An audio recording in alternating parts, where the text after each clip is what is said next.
महातेजस्वी दृढ़ संकल्प वाले अर्जुन ने उस प्रदेश में तपस्या में संलग्न होने के लिए स्थान चयन किया और कुशा की लंगोटी लगाई।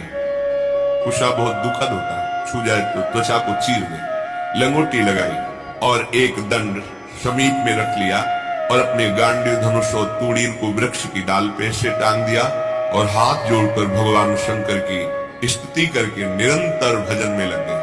1 मास तक 3 दिन 3 रात कुछ नहीं खाना, उसके बाद सूखा पत्ता लेकर के पाना। दूसरा मास 6 रात के बाद कोई फल ले लेगा। तीसरा महीना 15 दिन 15 रात व्यतीत होने के बाद एक बार कुछ फल ले लेना। चौथे महीने में केवल जल पीकर रहना, फिर जल भी छोड़कर केवल वायु श्वास बस।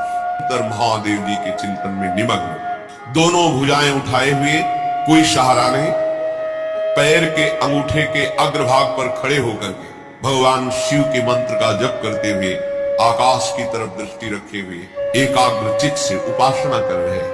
तदनंतर अर्जुन की भयंकर तपस्या को देख करके वहां रहने वाले जितने ब्रह्म ऋषि थे सब भगवान पिनाक पाणी महादेव जी के समीप गए और महादेव जी को प्रणाम करके कहा, देवाधिदेव अर्जुन आपके लिए महान तपस्या से युक्त होकर के उपासना कर रहे हैं। हिमालय के पृष्ठभाग में स्थित होकर ऐसी उग्र तपस्या कर रहे हैं कि यदि आपने उनको सांत्वना न दी, जो वो चाहते हैं, दिशाओं में आग पैदा हो जाएगी उनके तप से। हे देव देवेश्वर, हम लोग कुछ समझ नहीं पा रहे हैं कि उनको कैसे शांत करें।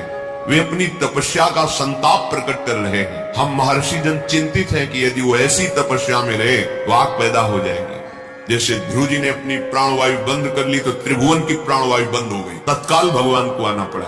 पवित्र चित्त वाले इन महर्षियों की जो सदा सबको सुख देने में तत्पर रहते हैं, उनकी बात सुनकर भगवान देवाधिदेव महादेव ने कहा, महर्षियों मुझे पता है, तुम विषाद मत करो।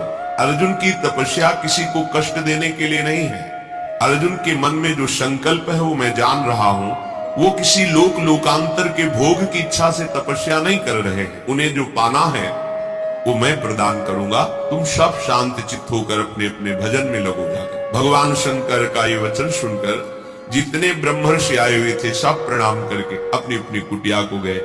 उन महात्माओं के चले जाने के बाद सर्व पापहारी पिनाक पाणी देवाधिदेव भगवान शंकर किरात वेश धारण किया, दिव्य कांति, धनुष बाण धारण किए हुए, मृग चर्म धारण किए हुए, और भगवती उमा भी उसी भेष में साथ में, और साथ में उमा के साथ बहुत सी देवियां और महादेव जी के साथ उनके गण, पर सब किरात वेश में। जे ही भगवान शिव इस वेश में वन में प्रवेश किए तो सारा वन शांत हो गया। खग मृग पशु पंछी वायु जल सबका कोलाहल शांत हो गया, आवाज बंद। एक घुरघुराहट सुनाई दी उस अर्जुन को।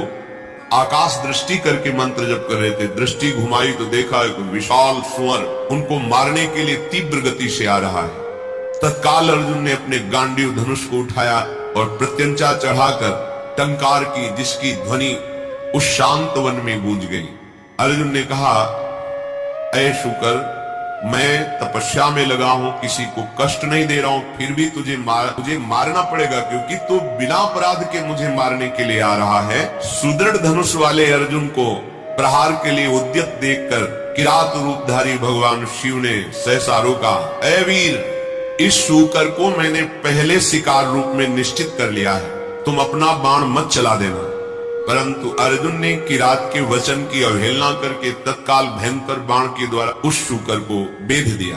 जैसे अर्जुन का बाण वैसे ही किरात वेशधारी भगवान शिव का बाण भी उसी जगह लगा। दोनों के छोड़े हुए बाण से सुवर्ण रूप त्याग करके मूक दानों विशाल पर्वत की तरह वो अपने असली स्वरूप में आकर प्राण त्याग कर गिर